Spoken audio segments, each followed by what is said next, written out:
High, hello সবাইকে। তো চলে এসেছি লাবণী নতুন আবার একটা রেসিপি নিয়ে। আজকের রেসিপিটা হচ্ছে তড়কা। তড়কা রাতের বেলা একটু তড়কা আর রুটি হলে, পাতলা পাতলা করে রুটি হলে খেতে কিন্তু দারুণ লাগে। তো সেই রেসিপিটাই দেখাবো। দেখো, আমি সব কিছু কেটে রেডি করে রেখেছিলাম। পেঁয়াজ, আদা কুচিয়ে রেছি আদা কুচি, রসুন কুচি, টমেটো কুচি। তো আমি পেঁয়াজ আর রসুন আর 2-3টে রসুনের কোয়া আর আদা আর 2 থেকে 3টে কাঁচা লঙ্কাটাকে ফার্স্টেই পেস্ট করে নেব। তো পেস্ট করে নিয়েছি। আর একদিকে দেখো ডালটাও রেডি হয়ে গেছে, ভিজিয়ে রাখা ছিল, তারপর সেদ্ধ করতে দেওয়া হয়েছিল, তো সেদ্ধ করে রেডি হয়ে গেছে ডালটা। তো ফার্স্টেই দেখো আজকে ইন্ডাকশানেই করব। পেস্টটাও করে নিয়েছি। তো পেস্ট করে রেডি করে নিয়েছি, সব কিছুই হাতের কাছে নিয়ে এবার কিন্তু আমি রান্না করা শুরু করে দিচ্ছি। তো ফার্স্টেই কড়াইটাকে বসিয়ে নিয়েছি ইন্ডাকশানে, যেহেতু তাই লো ফ্লেমে দিয়েই রেখেছিলাম কম কম করে। তো ফার্স্টেই অল্প পরিমাণে তেল দিয়ে সেটাকে একটুখানি গরম হতে দিয়ে, গরম হয়ে যাওয়ার পরে ডিমগুলোকে ভেজে নিতে হবে। তো ডিমগুলোকে ভেজে নিচ্ছি। যতটা পরিমাণ তড়কা, যে কটা ডিম দিতে চাও সেরকম কিন্তু ডিম প্রথমে দিয়ে দিতে পারো।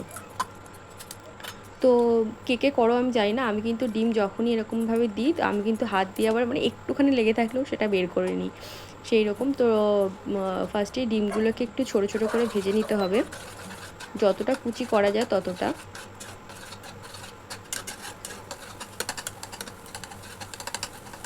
আর এই তড়কার ডালটাতে না শুধু তড়কার আছে সেরকম না, এর মধ্যে কাবলি ছোলা মানে 4 রকমের ডাল একসাথে আছে। তারপরে রাজমা আছে, তড়কার ডাল আছে, সব একসাথেই কিন্তু মিক্সড আছে। তো ওটাই সেদ্ধ করে রেডি করে ফেলেছি। এবারে এদিকে ডিমটাকে ভেজে নিচ্ছি।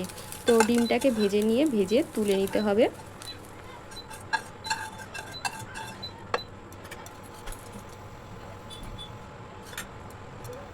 তো দেখো ডিমটা ভেজে তুলে নিয়েছি। এবারে ওই কড়াইয়ের মধ্যেই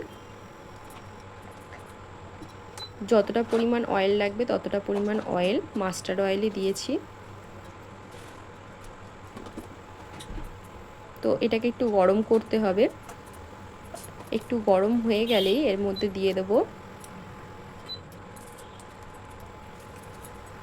তেজপাতা আর একটা শুকনো লঙ্কা নিয়েছি, ওটাকে আমি ছোট ছোট করে কেটে ফোড়নে দেবো। তো একটা শুকনো লঙ্কা আর 2টো তেজপাতা দিয়ে ওই গরম তেলের মধ্যে নাড়িয়ে নিতে হবে। তো তারপরেই যে অল্প একটু পেঁয়াজ কুচি রেখেছিলাম, ওই পেঁয়াজ কুচিটা দিয়ে দিতে হবে। আর ছোট ছোট করে রসুন কেটে রেখেছিলাম, সেই রসুনটাকেও কিন্তু অ্যাড করে দিতে হবে। তো তড়কার মধ্যে একটু রসুন কুচি দিলে কিন্তু খেতে ভারী ভালো লাগে। আর তোমরা চাইলে পেস্টও করে নিতে পারো, দুটোই অপশান রয়েছে। তবে আমি সেদিকে একটু কুচিয়ে দিয়েছিলাম। আর তো কিছুটা পরিমাণ পেঁয়াজ, টমেটো আর আদা, কাঁচা লঙ্কা তো বেটেই নিয়েছিলাম, তো সেটাকেই তারপরে অ্যাড করে দিলাম। তো অ্যাড করে দেওয়ার পরে ওই যে মশলাটাকে ভালো করে মিক্সড করে নিয়ে ভালো করে একটু কষিয়ে নিতে হবে। তো তারপরে পরিমাণ মতো নুন, পরিমাণ মতো হলুদের গুঁড়ো,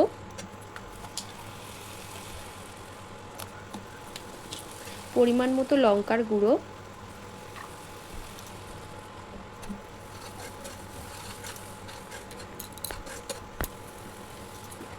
পরিমাণ মতো একদম একটুখানি চিনি দিয়েছি স্বাদের জন্য, আর জিরের গুঁড়ো আর ধনিয়ার গুঁড়ো। তো সব মশলা অ্যাড করা হয়ে গেছে। এবার ভালো করে কিন্তু একটু নাড়িয়ে নিতে হবে। সব সময় খেয়াল রাখবে যাতে কড়াইয়ের মধ্যে কোনোভাবেই মশলা ধরে না যায়। তো তারপরে টমেটো কুচিটাও দিয়ে দিয়েছি। আর রান্না করার সময় একটু খেয়াল রাখলে কিন্তু তরকারি কখনো মানে পুড়েও যায় না, কোনো তো কড়াইয়ের মধ্যে ধরেও যায় না, তো একটু খেয়াল রাখতে হবে। তো তারপরে দেখো মশলাটাকে একটু লো ফ্লেমে দিয়ে ভালো করে কষিয়ে নিলাম। কালারটাও দেখো একটা অন্যরকম বাদামি বাদামি কালার চলে এসেছে।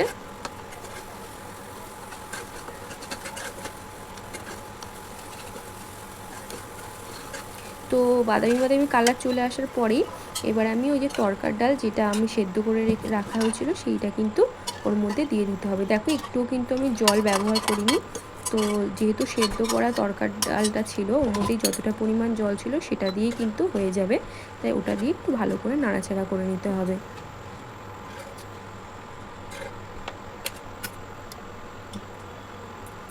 তো নাড়াচাড়া করে নিয়ে এবার একটু ঢাকা দিয়ে রাখতে হবে। দেখো একটু ফুটে এসছে, ফুটে যাওয়ার পরে তরকারিটাকে বারবার নাড়ানোর চেষ্টা করবে, না হলে তলার দিকে ধরে যায়। তো ওই যে ভেজে রাখা ডিম কুচিগুলো ছিল সেগুলোকে কিন্তু অ্যাড করে দিয়েছি। এবার দিয়ে আবার একটুখানি তরকারিটাকে নাড়িয়ে আবার 5 থেকে 7 মিনিট আমি ঢাকা দিয়ে রেখে দেবো। যেহেতু এটা সেদ্ধ করা আছে আর যেহেতু ভালো করে মশলাটাও কষিয়ে নিয়েছি, তাই বেশিক্ষণ সময় লাগে না তরকা আর ফুটতে। তো 5 থেকে 7 মিনিট রাখলেই কিন্তু এইরকম একটা লুক চলে আসবে। তরকারিটা ফুটে গেলে কিন্তু নামিয়ে দিতে পারবে তোমরা। তো দেখো আমার কিন্তু তরকারি রেডি হয়ে গেছে। তারপরে একটু গরম মশলা দিয়ে তরকাটাকে এবার নামিয়ে নেবো। তো রাত্রেবেলা তরকা রুটি দারুণ লাগে খেতে। তো তোমরাও চাইলে এইভাবে সহজ উপায়ে তরকা রান্না করে ফেলতে পারো। আর তোমাদেরও যদি কোনো ছোটো ছোটো টিপস থাকে তো আমার সাথে অবশ্যই শেয়ার করতে পারো। তো দেখা হচ্ছে নেক্সট একটা ভিডিওতে, অবশ্যই নতুন কোনো রান্নায়, নতুন কোনো রূপে, নতুন কোনো ভাবে। তো চলো টাটা।